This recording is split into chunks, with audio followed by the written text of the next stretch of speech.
मुख्यमंत्री माझी लाडकी बहीण योजनेचे पैसे लाटण्याच्या प्रकरणाला आळा घालण्यात येणार आहे।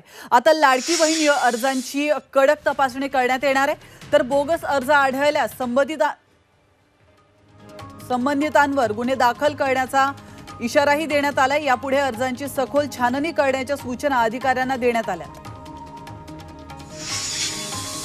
लाडकी बहीण योजनेसाठी जॉईंट खाते काढण्यावरून महिला आणि बाल विकास मंत्री आदिती तटकरे यांनी जोरदार टोला लगावलाय। महिलांच्या पैशांवर पुरुष डल्ला मारतील। सकाळी तुमच्या खात्यामध्ये 3000 रुपये जमा झाल्याचा SMS येईल, मात्र तुम्ही ते पैसे काढायला जाण्यापूर्वीच पैसे विथड्रॉ केलेले असतील, असंही आदिती तटकरे यांनी म्हटलंय। संभाजीनगरमध्ये भाजपकडून लाडकी बहीण योजनेचे बॅनर्स लावण्यात आलेत, मात्र या बॅनरवर अजित पवारांचा उल्लेख टाळण्यात आलाय।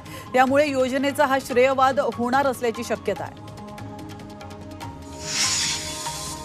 शिल्पकार जयदीप आपटेसह चेतन पाटीलला 5 दिवसांची पोलीस कोठडी सुनावण्यात आली आहे। तर मालवण कोर्टाने दोघांनाही 10 सप्टेंबरपर्यंत पोलीस कोठडी सुनावली आहे। दोघांनाही मोठ्या पोलीस बंदोबस्तात कोर्टामध्ये हजर करण्यात आले।